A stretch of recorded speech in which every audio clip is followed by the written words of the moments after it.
नकारच सुरू झाला मग स्टार्टिंगपासूनच घरामधनं. नंतर हळूहळू मग तीव्रता वाढत गेली. मी तुला टपली मारली. हां, ह्याने मला टपली मारली डोक्यात आणि तेवढ्यात अचानक भाऊंची एंट्री झाली. भाऊ म्हणजे माझे सासरे. आणि मग त्यानंतर घरी कधी सांगितलं? थोडंसं पप्पा माझे पोलीसमध्ये असल्यामुळे थोडंसं थोडंसं नाही, पूर्ण पोलीस. मग 5:45 आलो होतो. हॅलो प्लीज झाले नाही 5:45. 9:30 10ला तुम्ही लोक आले होते. नाही 9:30 10 नाही सॉरी सिस्टीम बंद होणार. 8 वाजता साधारण इथे 8 वर एक झलक बघायला मिळते. अरे चालू आहे. 33,000 रुपये पेमेंट मधून 27,000 रुपये इन्स्टॉलमेंट जात होता आणि त्या 6,000 रुपयात मी आमचं घर चालवून माझी बॉडी बिल्डिंग पण चालवत होतो आणि ते 33,000 रुपये हा तिचा पगार होता आणि माझा त्यावेळी 0 होता. सांगू ना सगळं सांगितलंय मी. तर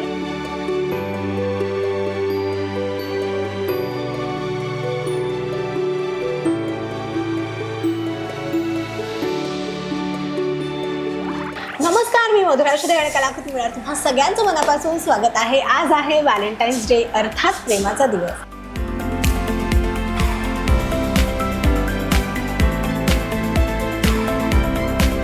आणि त्यानिमित्ताने आज आपण अशा एका जोडीशी गप्पा मारणार आहोत जी जोडी खरं तर एकमेकांना खूप वर्षापासून ओळखते आणि ते आधी होते छान कॉलेज पार्टनर्स, त्यानंतर ते झाले प्रॅक्टिकल पार्टनर्स आणि त्यानंतर झाले direct life partners.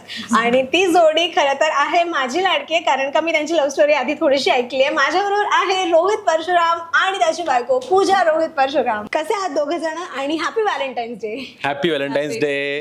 Happy valentine's day. एकदम मस्त, एकदम मस्त. येस, कशी झाली आजच्या दिवसाची सुरुवात? कारण का हा दोघांचा पहिलाच इंटरव्ह्यू, सो मला पूजाला जास्त विचारायचं आहे की कसा सुरू झाला आजचा दिवस. मी तेच सांगितलं होतं की मला जास्त नको विचार. किती नर्वस होतीस? किती नर्वस नव्हती ऍक्च्युली, मी खूप एक्सायटेड होती. आणि दुसरी गोष्ट म्हणजे फर्स्ट टाइम फेस करते तो थोडंसं नर्वसनेस होता, पण छान वाटतं की आज कॅमेराला फेस करते आणि रोहित सोबत ते पण मस्त. क्या बात आहे. रोहित कडून कशा टिप्स मिळाल्यात का हे बोलायचं हे नाही बोलायचं?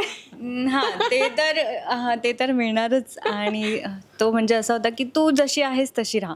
मी तिला तेच सांगितलं की आपल्याला इंटरव्ह्यू नाही द्यायचा आहे, आपल्याला गप्पा मारायचे. Thank you so much. आपल्याला गप्पा मारायचे. सो म्हणलं जसे आपण आहोत ना तसे जाऊ आणि गप्पा मारून येऊ. त्यामुळे ती आता थोडीशी आहे, पण झालं अथर्व शीर्षी एकदा झालंय आणि आता नारळ गेल्यावर पुढे.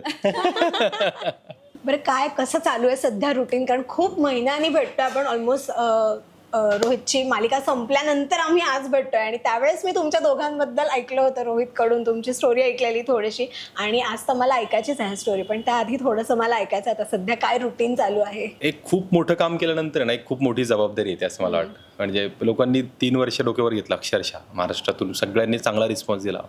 ते कॅरेक्टर आवडलं लोकांना, सिरियल आवडली. त्यानंतर आता काय करतो हे खूप मेसेजेस येत असतात लोकांचे. त्यामुळे ती एक रिस्पॉन्सिबिलिटी होती की मी काय चूज करतोय. कारण एक काम मिळाल्यानंतर ते चांगलं चालल्यानंतर परत दुसरं काम येणं हे ऑब्व्हियस गोष्ट असते. बट मी काय निवडतोय आणि लोकांसमोर काय घेऊन येतो यासाठी मला थोडा वेळ गेला. आणि ज्यासाठी लोकांनी मला मेसेजेस केले किंवा ज्याची ते वाट बघतायत ते आता मी छान मिळवलंय. आणि आधी तुमचा जो अर्जुन होता ज्यावर तुम्ही प्रेम केलं तो आता नवीन काहीतरी घेऊन तुमच्या समोर येईल. त्यामुळे त्यासाठीचं 1 वर्ष खूप धडपडीचं गेलं. मी तुझ्या प्रश्नावर येतो की आत्ता सध्या कसं चाललंय, तर खूप धडपडीत आणि खूप धावपळीत आणि खूप हार्डवर्कमध्ये गेलं 1 वर्ष. बट आता जे लोकांना माझ्याकडून अपेक्षित आहे ते मी घेऊन लवकरच येतो त्यांच्यासमोर आणि मी ते लवकरच सांगेन. क्या बात आहे. आता मेन मुद्दा ज्यासाठी आज आपण छान गप्पांना सुरुवात करणार आहोत, मला ऐकायचं आहे. मी रोहितकडून ऐकल्या तुमच्या लव्ह स्टोरीबद्दल, पण मला आज तुझ्याकडून ऐकायचं आहे की आता मी त्याची बाजू ऐकली आहे, कारण मला तुझी बाजू ऐकायची. कधी कसं छान सगळं सुरू झालं कॉलेजमध्ये असताना, कुठची ती एक मुमेंट होती की जेव्हा असं वाटलं की yes he is the one, आणि मग तो एक डिसिजन की ओके आता लग्न करावं? खरं सांगायचं तर ज्यावेळेस आम्ही एकत्र भेटलो, म्हणजे मी फर्स्ट इयरला असताना मी याच्याबद्दल ऐकलं होतं. हा माझा सिनियर होता. तर याचं सेकंड इयर सांगू ना? सगळं सांगितलंय. सेकंड इयरला याचं वायडी झालं होतं आणि माझंही वायडी झालं फर्स्ट इयरच्या एंडला. मग सेकंड इयरमध्ये आम्ही दोघं परत एकत्र येणार होतो. तर मी याच्याबद्दल अगोदर भरपूर ऐकलं होतं. म्हणजे असं होतं की हा रोहित नावाचा कोणीतरी आहे, बॉडी बिल्डर आहे, आणि मला काही बॉडी वगैरे ह्या सगळ्या गोष्टीमध्ये फार इंटरेस्ट नव्हता. म्हणजे मी एक असं नॉर्मल बाबा, आणि मला घरून फार रिस्ट्रिक्शन्स होते, त्यामुळे मी त्या दृष्टीने कधी बघितलं पण नव्हतं. आणि नंतर एकदा आमची एक सुटिक्सची लॅब होती, आणि त्या लॅबच्या समोर हा उभा होता, त्याचे मित्र होते, आणि मला माहीत नव्हतं हा रोहित आहे म्हणून. तर माझं असं झालं की अरे काय आहे, हे कॉलेजमध्ये असे एवढे मोठे मोठे माणसं कशाला आले. कारण तो बॉडी बिल्डर होता, तसं एकदम मस्त हे बॉडी होती त्याची मोठी. हे फर्स्ट इम्प्रेशन होतं का? हा, मी अशी घाबरली होती. नाही, आणि मी घाबरले होते लिटरली की बाबा हे काय डेंजर लोक आहेत इथे. तर मग मी म्हटलं की कारण तो आणि त्याचे 1-2 फ्रेंड्स जे असे दिसत होते, तर मग त्याचं थोडंसं घाबरण्यासारखंच होतं. तर मी त्याच्यापासून असं थोडंसं बाबा नको, हे एकतर आपण हॉस्टेलला राहतो, तर जरा लांब राहिलेलंच, म्हणजे असं कॉन्टॅक्ट पण नको आणि काहीच नको असं. आणि नंतर मग प्रॅक्टिकलला आम्ही एकत्र आलो, roll number 1, roll number 2, third इयरला. हां. आणि त्यावेळेस पण माझे असे म्हणजे रूममेट्स वगैरे होते, तर ते त्यांना फार क्रश होता याच्यावर, बिकॉज त्याची बॉडी वगैरे होती. मग म्हणजे माझे जे सिनियर्स होते, तर मी त्यांचं असं फार होतं की मी म्हटलं, म्हणजे ते मुलींना त्रास देणारे जे मुलं असतात ना, तशा टाईपमध्ये माझं इम्प्रेशन झालं होतं.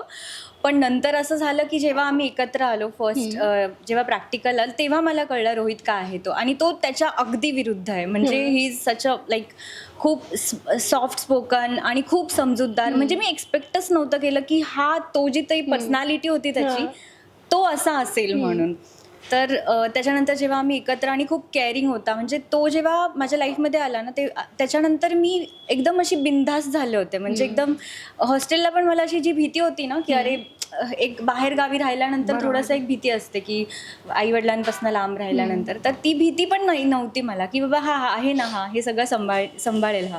मग काही लागलं, काही असेल तर मी सगळं त्याला शेअर करायचे. मग तो असं छान होतं. क्यूट. सो हे तिचं तुझ्याबद्दलचं फर्स्ट इम्प्रेशन असं होतं. पण तुझं काय होतं तिच्याबद्दलचं पहिलं इम्प्रेशन? म्हणजे तू तिला कधी नोटीस केलं होतंस? नाही, हे ना, हे खरंच फिल्मी आहे, आणि असं वाटेल की हा या फील्डमध्ये आला म्हणून स्टोरी बनवली असेल. पण मी या फील्डमध्ये येण्याच्या अगोदर पण जेव्हा आम्ही बोलायला लागलो तेव्हाच सांगितलं होतं की मी तुला कधी आणि कसं पाहिलं. ही ॲडमिशनला आली होती. मी माझ्या मित्राच्या बहिणीच्या ॲडमिशनसाठी कॉलेजला गेलो होतो, आणि ॲडमिशनच्या त्या केबिनमध्ये आमचे जे भडाळे सर ॲडमिशन करत होते, त्या केबिनमध्ये हिचे आई बाबा बसले होते, आणि ही उभी होती, आणि दरवाजा एवढा उघडा राहिला होता, अशी फट होती. आणि माझा मित्र दुसऱ्या एका सरांशी बोलत होता, आणि माझं त्या फटीतून लक्ष गेलं, आणि ही बरोबर मला ती असा बरोबर चेहरा एवढा दिसत होता, एवढी पान, एवढी पोरगी, आणि म्हणल्यावर ही 100% नवीन ॲडमिशन आहे, कारण फर्स्ट इयरची ॲडमिशन चालू होतं. आणि मी त्या फटीतून कंटिन्यू तिच्याकडे बघत होतो, आणि खूप वेळ जोपर्यंत हिचं ते ॲडमिशन प्रोसेस चालली होती, जवळपास 8-10 मिनिटं असतील. 8-10 मिनिटं खूप झाले ना सलग बघणं. आणि पाहिलं मी, आणि त्यानंतर हे लोक बाहेर आल्यावर मी हिला पूर्ण पाहिलं. म्हणलं आई शपथ. आता माझा मित्र बाबू, त्याचं नाव, म्हणलं बाब्या एवढी भारी यार सगळं. म्हणलं हो ना. ठीक आहे, झालं. ही निघून गेली, आणि मग माझा अंदाज प्रॉपर, त्यावेळी मी क्राईम पेट्रोल बघायचो की नाही काय माहिती, पण माझा अंदाज होता की यार हे ऑटोने आले म्हणजे आउट ऑफ भोर येते, म्हणजे आता कुठे गेले असतील, एसटी स्टँडला गेले असतील.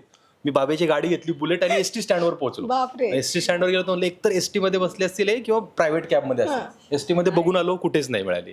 आणि मग ती एका प्रायव्हेट कॅबमध्ये बसली होती, तिचे आई पलीकडे, ही मध्ये, आणि अलीकडे बाबा, आणि मी बुलेट घेऊन तिथे उभा. जोपर्यंत ट्रॅक चालत नाही ती, तोपर्यंत अर्धा तास उभा मी. माझं असं चाललं होतं की ते ट्रॅक चालूच नाही आता इथून. आणि थोड्या वेळाने ती गाडी गेली, आणि तेव्हा मी हिला पहिल्यांदा पाहिलं होतं. आणि त्यानंतर मग कॉलेजमध्ये मग मी खूप बघायचो हिच्याकडे, तिला बिलकुल माहित नव्हतं. मला हा माहित नव्हता. आणि दुसरी गोष्ट म्हणजे हे सगळं जेव्हा त्यांनी मला स्टार्टिंगला सांगितलं फर्स्ट टाइम, तर मला आधी खोटं वाटलं होतं. पण ज्यावेळेस त्यांनी मला सांगितलं मी कुठल्या कलरचा टॉप घातला होता आणि पायात कुठली चप्पल घातली होती, तेव्हा मला वाटलं की अरे हा खरंच आला होता हा खाली स्टँड पर्यंत. आणि त्याच्यानंतर मग प्रॅक्टिकलमध्ये जेव्हा आम्ही जेव्हा बोलायचो वगैरे, तेव्हा असं काही इंटेन्शन नव्हतं की बाबा, पण मला हा ॲज अ पर्सन खूप चांगला वाटत होता, म्हणजे खूप जेन्युइन वाटत होता. तर मग त्याच्यामुळे मग तो एक अटॅचमेंट होत गेली त्याच्यासोबत. आणि मग फायनली कधी कोणी कसं प्रपोज केलं, म्हणजे ह्यानी केलंय, पण तरी की एक ती अशी मुमेंट की तेव्हा ते वाटलं की ओके हे सगळं खरं आहे, असं नाही की हे फक्त वाटणं आहे, हे ॲक्च्युअलमध्ये आहे आणि हे सांगावं, हे कधी वाटलं? बघ ना कसं असतं ना की आपल्या लाईफमध्ये जे चालू असतं ना तेच आजूबाजूला ते युनिव्हर्स बहुतेक किंवा बाप्पा असेल ते घडवत असतो. आमची ती स्टोरी चालू होती ना, आम्ही रात्रभर गप्पा मारायचो, रात्रभर. आणि मग रात्री सुरू करायचे ते पहाटे गुड मॉर्निंग म्हणून फोन ठेवायचो आम्ही. कारण आता 6:45 वगैरे वाजलेले असायचे, चला आवरून आता 10 वाजता कॉलेजला यायचं, 2 तास तरी झोपूयात. आणि त्याच वेळी इश्क सुफियाना गाणं आलं होतं आणि त्यामध्ये ते सॉन्ग होतं, बातें बातें करते करते रातें कट जाएंगी ऐसी रातों में मिलो ना.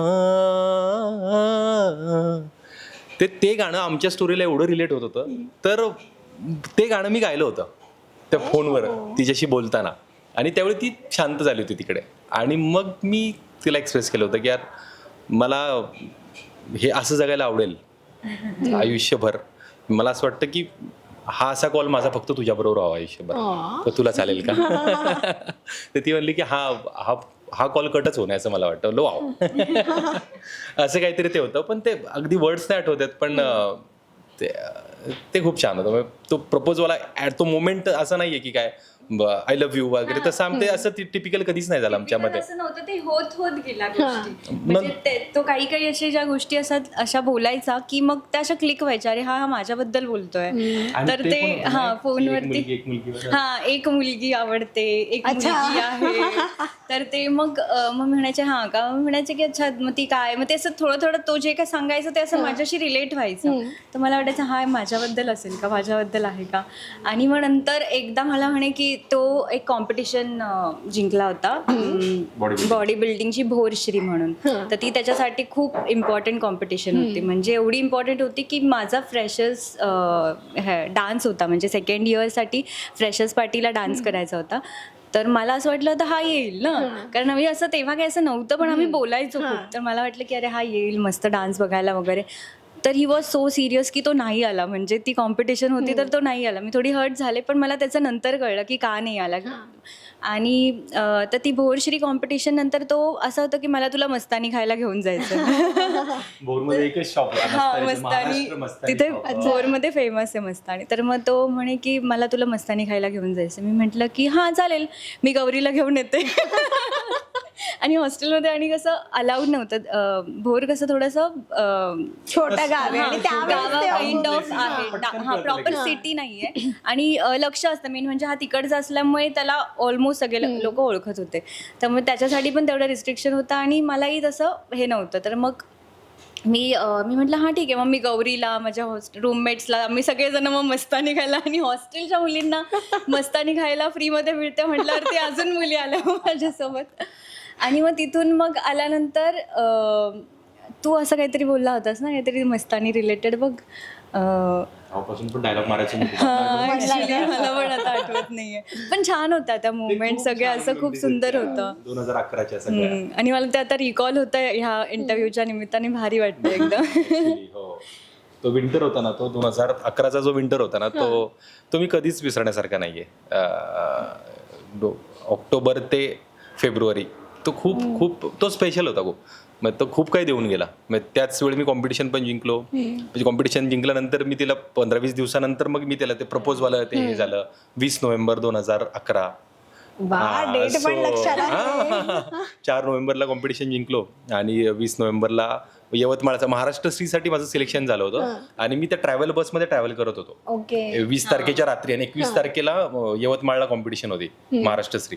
तर त्या जर्नीमध्ये मी तिला ते एक्सप्रेस केलं होतं. त्यामुळे खूप असं छान गेलं होतं. म्हणजे त्याची मला पॉझिटिव्ह एनर्जी खूप, म्हणजे त्याच्या त्या पॉझिटिव्ह वाईब्समुळे पण मला तो खूप आवडायचा. म्हणजे तो प्रत्येक गोष्ट, मी काही निगेटिव्ह बोलली ना त्यात ना तो पॉझिटिव्हच बोलायचा. मी काही त्याला म्हटलं अरे पण आपलं असं नाही होणार, माझ्याकडे अलाउड नाही हे ते, नाही मी करेल ते सगळं मॅनेज. म्हणजे तो प्रत्येक गोष्टीत, आता मला त्याचे डायलॉग्स आठवत नाही, पण ते त्यावेळेस ते डायलॉग्स एकदम असं दिल को छूने वाले डायलॉग्स होते. तर तो असं मस्त सगळं ते हँडल करायचं ना, मला असं भारी वाटायचं. आणि तोपर्यंत पण मी शुअर नव्हते की मी याच्याशी लग्न करणार आहे, पण मला त्याच्यासोबत राहायला आवडायचं. म्हणजे त्याची जी कंपनी होती ती मला छान वाटत होती, आणि त्याच्यासोबत चालताना पण मला असं प्राऊड वाटत होतं. त्यामुळे मग ते खूप छान होतं. म्हणजे एकदा आम्ही मेन सगळ्यात महत्त्वाचं म्हणजे आम्ही वाघजाई, भोरची वाघजाई माता आहे आमची, तर तिथून मेन म्हणजे आणि तिचा आशीर्वाद होता, म्हणजे तिनेच ठरवलंय असं म्हटलं तरी चालेल. आणि माझं खूप खूप जास्त म्हणजे अटॅचमेंट आहे देवांसोबत. तर मग मला असं हे होतं की मी आरतीला जायचे पहिल्यापासून भोरला. सकाळी आरती असायची, हां 7 साडेसात असं. हां, तर आरतीला जायचे आणि मग नंतर मग हा पण यायला लागला आरतीला. आणि नंतर मग आमचं असं झालं की ते काका आणि ते जनरली कसं होतं की कपल्स, लग्नाआधीचे कपल्स जे असतात त्यांना एक्सेप्ट नाही करत ना कॉलेज लाईफमधले. पण ते जे आरतीवाले जे मोठे मोठे काका लोक होते, म्हणजे पवार काका, शेटे काका आणि ते मंदिरातले जे पुजारी वगैरे ते सगळे जे होते ना, तर ते पण आम्हाला असं नॉर्मली घेत होते, म्हणजे की हा जोडी,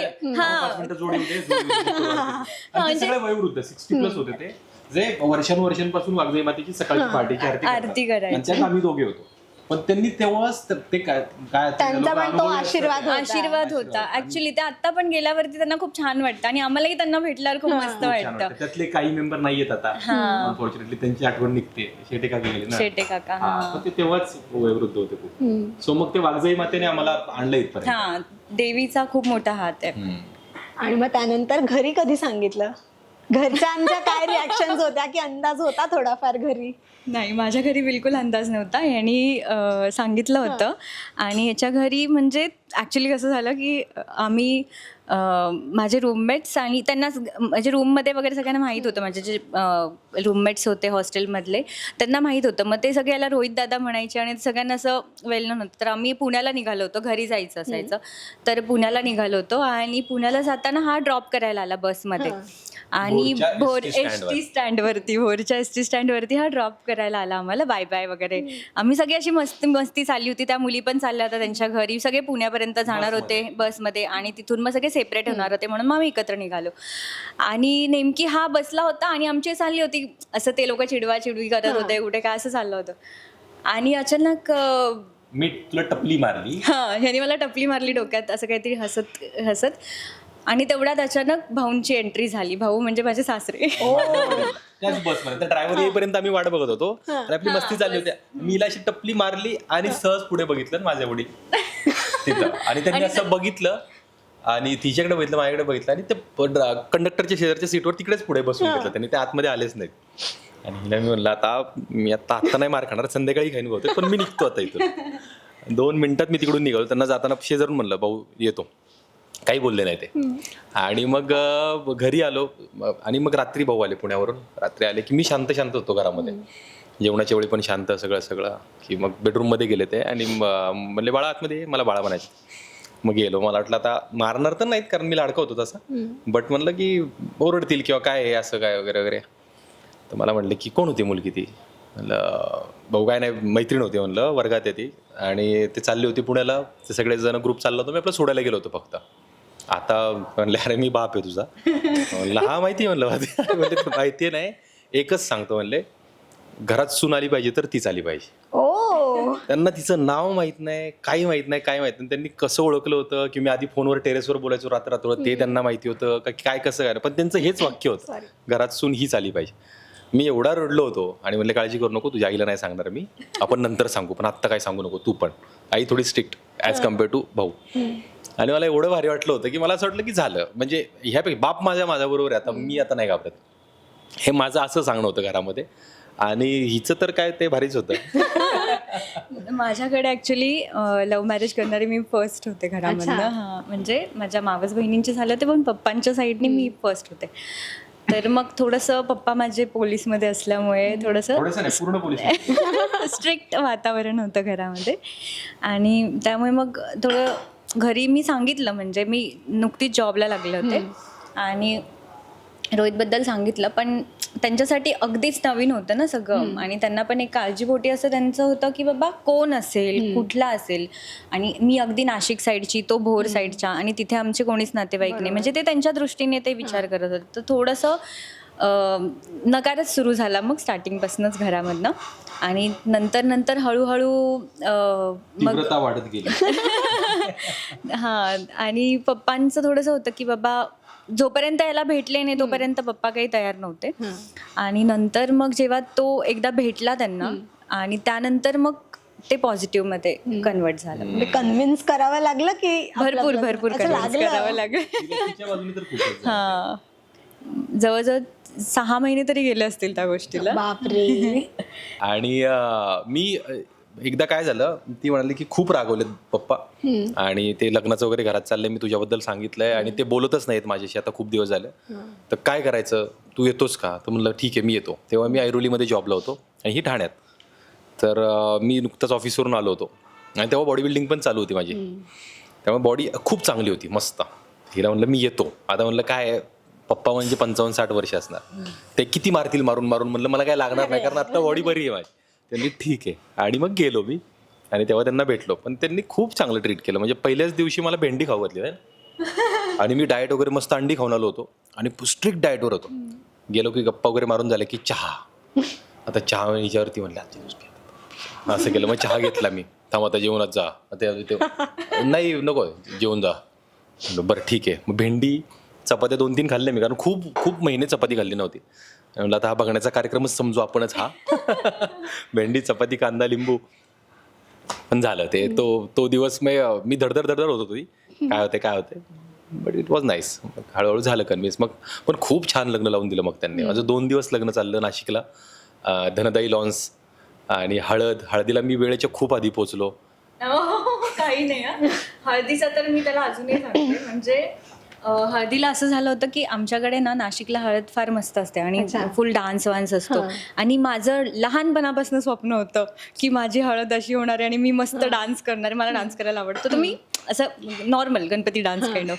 तर मग आम्ही आमच्याकडे सगळे खूप एन्जॉय करतात आणि हे लोक आले 10 वाजता ना. मग 5:45 आलो होतो. हॅलो प्लीज नाही 5:45 9:30 तुम्ही लोक आले होते. नाही 9:30 नाही सॉरी सिस्टीम बंद होणार 8 वाजता साधारण इथे 8 मला एक झलक बघायला मिळते. अरे चालू आहे. नाही 8 वाजता 5:45 आलो होतो आणि ते ठीक होतं. म्हणजे 3 तास अजून किती नाचणार ना, एवढं काय. हळद पण करायची होती. हळद पण करायची होती. फक्त डान्स नव्हता करायचं ना. मग लास्टला मला hardly half an hour dance करायला भेटला आणि माझे 1 तास मिळाला, आपल्याला अर्धा तास मिळाला. हा अर्धा तास पण मिळाला. त्यात पण ते कोणत्या गाण्यावर मी तुला असं केलं होतं असं काही. नाही ते लग्नात रे. ते लग्नात होतं का? हा ते लग्नात होतं. त्याला सगळं आठवतंय हे त्याला सांगायचंय. बट हळदीला आणि हो ना आपण नाचायला सुरुवात केली आणि बंद झालं ना ते साऊंड सिस्टम. एक 15-20 मिनिटं कारण 10 पर्यंतचा टाइम असतो आणि एवढं काय 10:10 बंद व्हायला पाहिजे का? एवढं पण नियम नाही पाळले पाहिजे. आमच्या बोरला आहे ना 10 असतं ना तर बरोबर 1:15 बंद झालं. नाही आमचं नाशिक येते. आमचं नाही. आम्ही रूल्स फॉलो करतो ना. त्यानंतर छान मस्त थाटामाटात लग्न झालं आणि त्यानंतर फायनली तुमचा संसार सुरू झाला. सो त्यामध्ये काय काय छान वेगवेगळ्या गोष्टी जाणवल्या, कारण का डेट करताना खूप वेगळा असतो तो एक पिरियड, ती फेज वेगळी असते. किंवा त्यावेळेस असं खूपदा म्हटलं जातं की जोपर्यंत ऍक्च्युअली एकत्र राहत नाहीत 2 जण तोपर्यंत खूप गोष्टी कळत नाहीत, चांगल्या वाईट दोन्ही. मग त्या सवयी असतील, काही रिॲक्ट होणं असेल. सो एकत्र राहायला लागल्यानंतर अशा काय काय वेगवेगळ्या गोष्टी जाणवल्या तुम्हाला?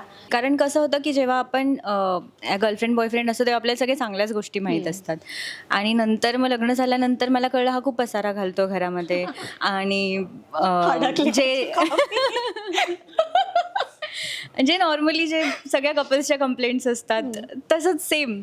पण मग एक टाइम होता की त्यावेळेस मला असं वाटलं की एकमेकांना समजून घेणं जास्त गरजेचं आहे आणि ती एक फेज असते. कारण का कुठली पण व्यक्ती 2 व्यक्ती जे असतात ते जेव्हा नवीन यांनी एकत्र येतात आणि इवन फ्रेंड्स म्हणा, स्टार्टिंगला आपण एकत्र छान मस्त एकदम छान जुळतं आपलं, पण नंतर आपल्याला जेव्हा त्यांचे ड्रॉबॅक्स कळतात तेव्हा आपले भांडणं होतात. पण दॅट डझंट मीन ना की आपण ते त्याला एका निगेटिव्ह वेनीच घेतलं पाहिजे. पण मग असं झालं की म्हणजे आम्ही दोघांनी पण त्याच्यावर वर्कआउट केला की बाबा हां हे तुझं चुकतंय हे माझं चुकतंय, तर आपण दोघं पण त्याच्यावरती काम करूया.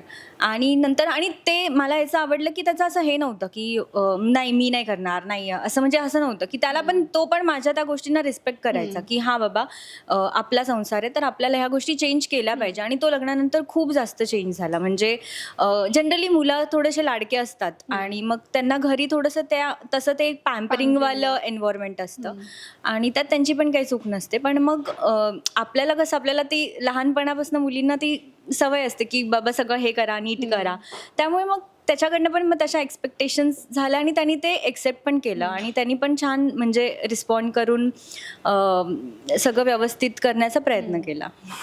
रोहित नाही खरं आहे. आधी काय असतं की आपण इम्प्रेस करण्यासाठी करत असतो खूप बऱ्याचदा.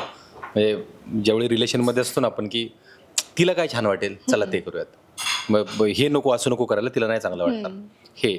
पण ज्यावेळी आपण हजबंड वाईफ म्हणून एकत्र येतो किंवा दोन जीव एकत्र येतात ना, तेव्हा ते इम्प्रेस करण्यासाठी किंवा एखादी गोष्ट आपल्याला चांगली वाटते का समोरच्याला चांगली वाटते असा विचार करून किती करणार, करून जे आपण रिअल आहोत तेच जगण्याचा प्रयत्न करत असतो आपण.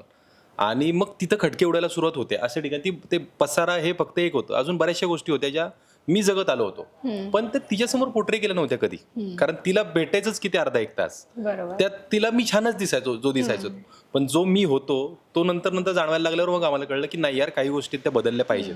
मला पण माझ्यातल्या, तिला पण तिच्यातल्या. आणि ते हे असं थोडं पुस्तकी वाटेल पण खरंच आम्ही डिस्कस केलं बसून की यार हे ना आपण हे जे चेंज करू. अल्टिमेटली आपण एकमेकांना, दोघे एकमेकांसाठी महत्वाचे आहोत. मग हे नाहीये महत्वाचं. जे मला एखादी सवय आहे समज, तर ती मला तुझ्यापेक्षा इम्पॉर्टंट नाही, तर ती जर बंद करून आपण अजून जवळ येणार असू ना तर ती बंद करूयात ना. आणि हे असंच छान डिस्कशन झालं. आम्ही पॉईंट्स काढले की यार नाही, हे मला ही गोष्टी तुझ्या नाही वाटत, तुला ह्या नाही वाटत ना, आपण चला चेंज करू. आणि ते बाय द टाइम आपण आता त्या व्हॅनिश झाल्या कम्प्लीट, ते काहीच नाही राहिलं पण आम्ही दोघे राहिलोय. सो मग तो दिवस तो खूप इम्पॉर्टंट होता की बाय तोच एक पॉईंट असतो ना जिथून फाटतं किंवा खटके उडून ते संपून जातं ना, तो एक पॉईंट असतो. त्यामुळे मी असं काही सल्ला नाही देणार कुणाला, पण मला असं वाटतं की हे होऊ शकतं की तुम्ही बसून जर ठरवलं ना की आपण हे रिमूव्ह करूयात, बघू काय होतं, तर मग फक्त छान रिलेशन शिल्लक राहतं शेवट. सो ते अजून तरी आहे. एवढंच पाठ केलं होतं ना का? मला वाटतं तो संवाद असेल ना तो वाद होत नाही. हे खूप छान लाईन आहे. बरोबर. संवाद असेल तर वाद होत नाही, किंवा वाद व्हायला लागल्यावर संवाद एक करायला हवा. केला पाहिजे. आणि एक गोष्ट म्हणजे आपण म्हणतो की marriage is like 50-50. I don't think so it is 50-50. ते पर्सेंटेज डिवाइड होत राहतात. कधी 220 मी 80, कधी मी 80 तू 20. म्हणजे तिथे आपल्याला परिस्थितीप्रमाणे ते बदलत चेंज राहतं. करावं लागतं. तर इट्स लाईक की adjustment and not compromise but adjustment is important. आणि ते आपण प्रत्येक रिलेशनशिपमध्ये करतो. फक्त एवढंच की हे लग्न आहे म्हणून आपण त्याला जास्त फोकस नाही करतो आणि त्या गोष्टी खूप हायलाईट होतात. इव्हन आपण भाऊ बहिणीच्या रिलेशनमध्ये, आई वडिलांसोबत, त्यांच्यामध्ये पण आपण कुठे ना कुठे कमी जास्त करतच असतो. तर ते याच्यातही करायला काय हरकत नाहीये. असं नाही, खरं आहे का? रक्ताची नाती आहेत म्हणून आता काय सिम्पल आहे की आई बाबा कुठे आपण असं काही चेंज करण्याचा कुठे विचार करतो, बहीण भाऊ कुठे चेंज करण्याचा विचार करतो, कारण तिथं ऑप्शन नाहीये ना. जस्ट बिकॉज की इथे एक ऑप्शन आहे की नाही पटलं तर बाजूला व्हा आणि आपण दुसरा विचार करू शकतो. मग आपण ह्याला असंच समजूयात ना की त्या रक्ताच्या नात्यांसारखंच हे एक नातं आहे ज्याला आपण सांभाळून घेऊन करूयात ना. तर ते सांभाळणं जर दोन्हीकडून असेल तर ते होऊनच जातं. आणि तुला खरं सांगू, हे 80-20 ती 50-50 म्हणले ना, तिच्या बाजूनी 80 आणि 90s राहिलेले पहिल्यापासून, माझ्या बाजूने 10च झालं. कारण माझं हे फील्ड असं आहे ना की ती 90s राहिली कायम. 90% ॲडजस्टमेंट मीच करते असं ते. आणि तो अनसेट झालेलं आहे. ते काही बोलून नाही झालं, ते तिनेच सांभाळून घेतलं. आज कॅमेरासमोर बोलतोय आणि तिचं कौतुक करायचं याचा मला काही उद्देश नाही असा. मी फक्त फॅक्ट बोलतोय ते की तिने खूपच सांभाळून घेतलंय. मधुरा, इट्स नॉट इझी की माझ्या 3-4 जिम होत्या पुण्यामध्ये, चांगले स्टुडंट्स होते आणि खूप चांगला हेवी इन्कम होता. त्यानंतर मी ते सगळं थांबवून ह्या फील्डमध्ये येण्याचा निर्णय घेतला. हे टफ असतं खूप, जेव्हा फक्त बोलणं की हा चल तू कर मी आहे, आणि त्या गोष्टी फायनान्शियली जेवढे अफेक्ट व्हायला लागतात ना, त्यात पण ते तारून नेणं. 33,000 रुपये पेमेंटमधून 27,000 रुपये इन्स्टॉलमेंट जात होता. आणि त्या 6,000 रुपयात मी आमचं घर चालवून माझी बॉडी बिल्डिंग पण चालवत होतो. आणि ते 33,000 रुपये हा तिचा पगार होता आणि माझा त्यावेळी 0 होता. आणि त्यात तिने मला मुंबईला पाठवले की तू जा मुंबईला आणि बघ तू करत राहा यामध्ये, मी इकडं करत राहते. पुण्यात ती 6 महिने आमच्या पुण्यातल्या फ्लॅटवर एकटी राहील. एकटी म्हणजे आंबेगावच्या ते पुण्यातल्या फ्लॅटमध्ये 6 ते 7 महिने ती एकटी होती आणि मी एका अंधेरीच्या ऑफिसमध्ये एकटा होतो. आमची दोघांची जर्नी अशी होती. पण त्यावेळी तिच्याकडून पैसे यायचे मला की तुझं हे चाललंय ना, हे कर असं तसं.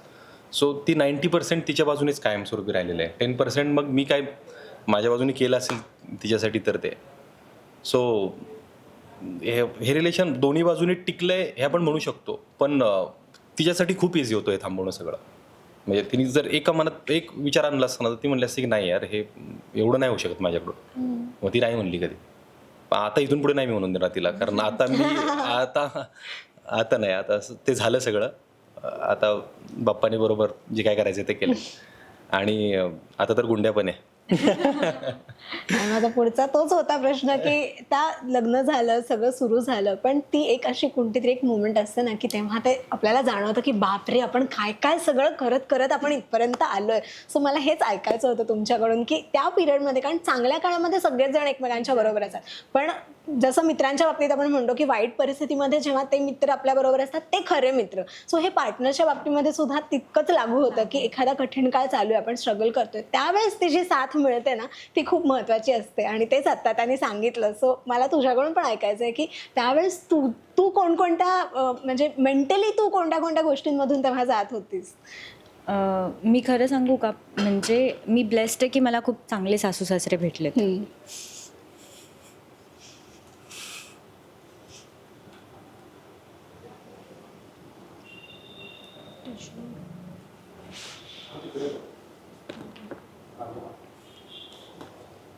आणि काय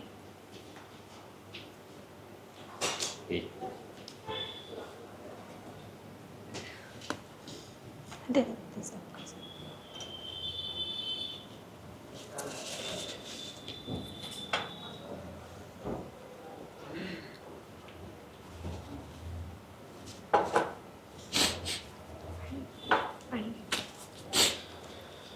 कोकम सबूत मागू. नाही, खरंच ब्लेस्ड आहे मी, कारण का ते नेहमी मला सपोर्टला असायचे. म्हणजे मी एकटी नव्हते कधी. हा जेव्हा मुंबईला गेला ना तेव्हा मी स्टार्टिंगला एकटी राहिले पुण्यामध्ये, पण त्यांनी मला, म्हणजे मी भोरला गेले आणि भोरला मग मी त्यांच्यासोबत राहायचे. आणि त्यानंतरही जो 5-6 महिन्यानंतर तू 5-6 महिन्यानंतर मी भोरला गेले आणि नंतर मी त्यांच्यासोबत राहायचे. आणि नंतर पण याचं जेव्हा ह्या फील्डमध्ये काम चालू होतं, म्हणजे ॲक्टिंग फील्डमध्ये त्याचं स्ट्रगल चालू होता, त्यावेळेस कंटिन्यू ते माझ्या सपोर्टला होते. म्हणजे त्यांच्यावरतीच होतं सगळं, म्हणजे ते मला भरपूर हेल्प करायचे. म्हणजे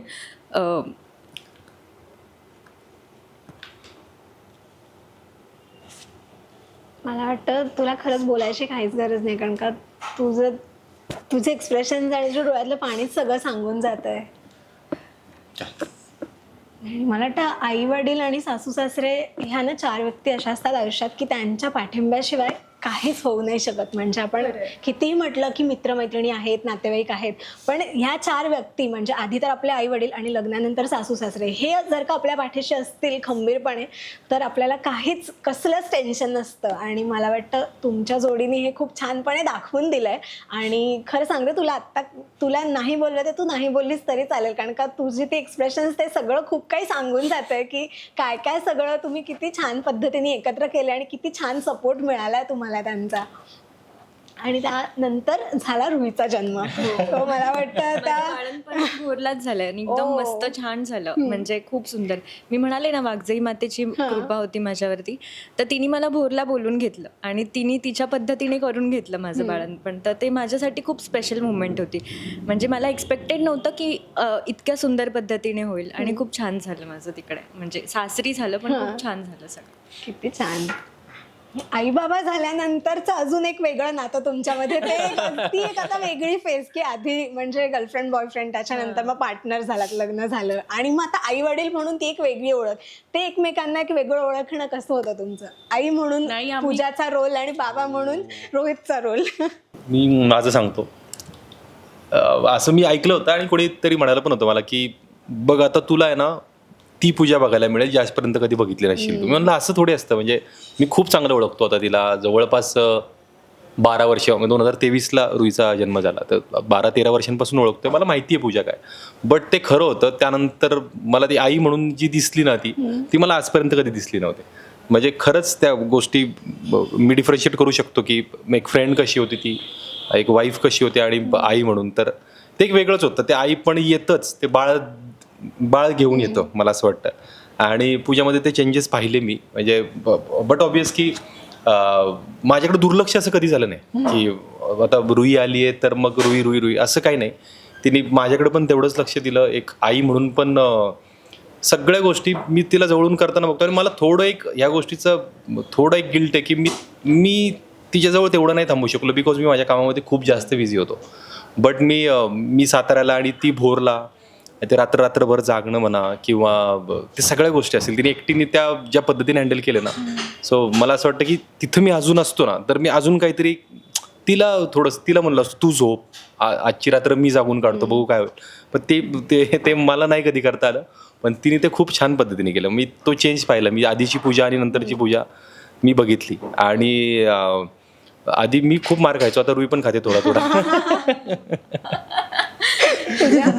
आता याला कॉलेजमध्ये बघितलेलं असायचं एकदम फुल बॉडी बिल्डर आणि एकदम ती जी इमेज होती त्यानंतर कट्टू बाबा झाल्यानंतर एकदमच खूपच सॉफ्ट झाला असेल तो किंवा खूप चेंजेस झाले असतील. तुला काय काय जाणवलं? म्हणजे मला ॲक्च्युली जेव्हा मी त्याला म्हणायचे की त्याचं असं बेबीजवालं अटॅचमेंट मी कधी बघितली नव्हती जास्त, तर तो असं म्हणजे न्यूट्रल असायचा. तो मला असं वाटायचं की अरे हा जेव्हा आपलं बाळ असेल तेव्हा हा कसा रिॲक्ट करेल वगैरे असं ते थोडा प्रश्न पडायचा.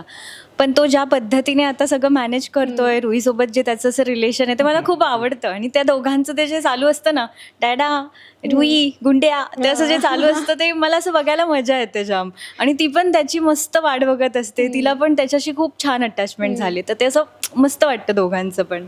क्या बात आहे. व्हॅलेंटाईन्स डे आहे आणि म्हणजे कायमच असं असतं की फुलं फार महत्त्वाची असतात व्हॅलेंटाईन्स डेमध्ये. सो मला आज तुमच्यासोबत तो दिवस रिक्रिएट करायचा आहे जेव्हा तू पूजाला प्रपोज केलं होतंस. मग भले तेव्हा ते तू फोनवरती सांगितलं होतंस किंवा ते प्रपोज ऍक्सेस नव्हतं, पण सॉरी टू इंटरप्ट, पण त्यांनी मला प्रपोज केलंच नव्हतं. आणि मी आय थिंक आपण 2011मध्ये आम्ही जस्ट फोनवर बोलतो. मी म्हटलं ना की त्याची प्रोसेस नव्हती, ते होत गेलं.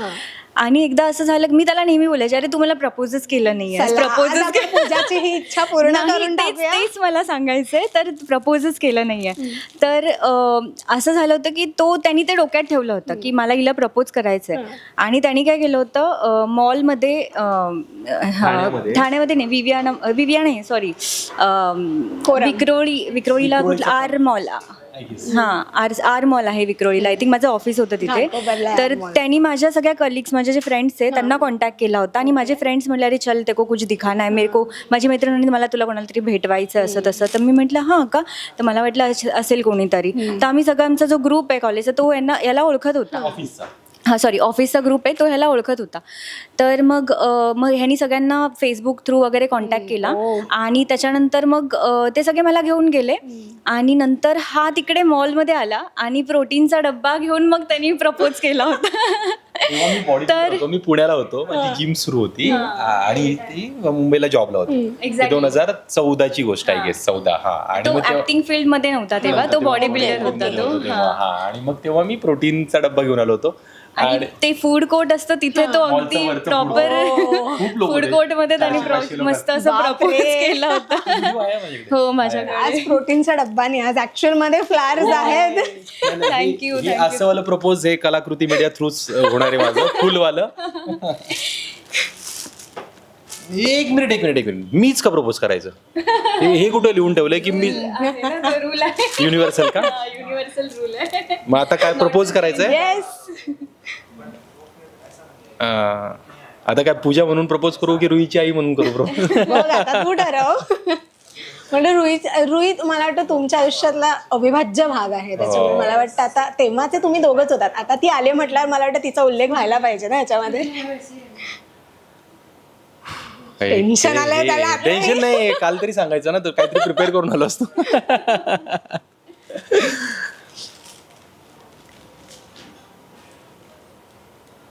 ऐक ना, अजून नाही आठवलं काय बोलायचं ते. प्रपोज किती करता येईल माहित नाही पूजा, बट मला तुला एक सांगायचं की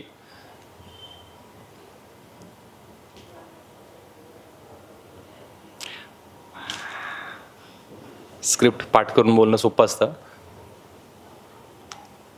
खूप आवडतेस मला तू आणि आयुष्यभर तूच आवडशील मला माहिती आहे.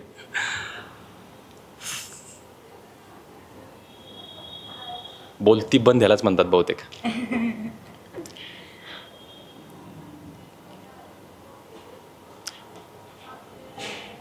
शेवटच्या श्वासापर्यंत तुझ्यावर प्रेम करेल खूप. बस बाकी नाही काय बोलू शकणार. I love you. Aww.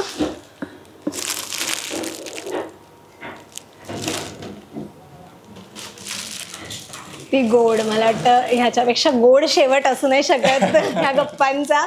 फार फार फार छान वाटलं मला तुमच्याशी गप्पा मारून एकत्र. आणि मला कधीपासून तुमच्याशी एकत्र गप्पा मारायच्या होत्या. मी जेव्हापासून ह्याच्याकडून ऐकलेलं मला खूप उत्सुकता ती दोघांना एकत्र भेटण्याची. आणि आज खूप गोष्टी तुमच्याकडून एकत्र ऐकायला मिळाल्या. त्याच्यामुळे खूप छान वाटलं की तुम्ही वेळात वेळ काढून आलात इथे. कलाकृती मीडियाच्या सगळ्या प्रेक्षकांकडून तुम्हाला खूप खूप शुभेच्छा आणि खूप खूप धन्यवाद. आणि happy valentine's day once again. आणि रोहित, तुला तुझ्या सगळ्या प्रोजेक्टसाठी wish you all the very best. आणि पूजा, थँक्यू सो मच तू पण आलीस. आणि तुलाही खूप खूप शुभेच्छा. Thank you so Thank much. you. आम्हाला पण खूप छान वाटलं आणि खूप छान एक्सपिरियन्स होता. थँक्यू. Actually thank you. पूजाचा हा पहिला एक्सपिरियन्स होता. आणि मी पण खूप इंटरव्ह्यूज जरी दिले असले तरी आज पहिल्यांदा मी पूर्ण जर्नी आठवली आमची. असं एवढं सगळं दोघांनी एकत्र, म्हणजे मी नेहमी सांगायचो असं बोलताना, पण आम्ही एकत्र पूर्ण प्रवास आठवला. आणि त्यासाठी थँक्स टू कलाकृती मीडिया. आणि थँक्स मधुरा. आणि आम्हाला खूप आवडेल इथून पुढे तुमच्याबरोबर अशाच गप्पा मारायला खूप. नक्की, मलाही आवडेल. आणि मला खूप आवडेल की तुझ्या प्रत्येक जर्नी किंवा प्रत्येक टप्प्यावरती जर का आपण सगळे छान छान गोष्टी एकत्र आपण सगळ्यांसमोर आणल्या, तुमच्या दोघांबद्दलही तुझ्याबद्दलही. सो खूप छान वाटलं मला आणि मला पुढेही आवडेल. येस. थँक्यू. रसिका हो, कलाकृती मीडिया म्हणजे मनोरंजनाची लयलूट. मनोरंजन क्षेत्रातील किस्से व घडामोडींचा आस्वाद घेण्यासाठी कलाकृती मीडिया या यूट्यूब चॅनलला सबस्क्राईब करा आणि व्हिडिओ लाईक करा.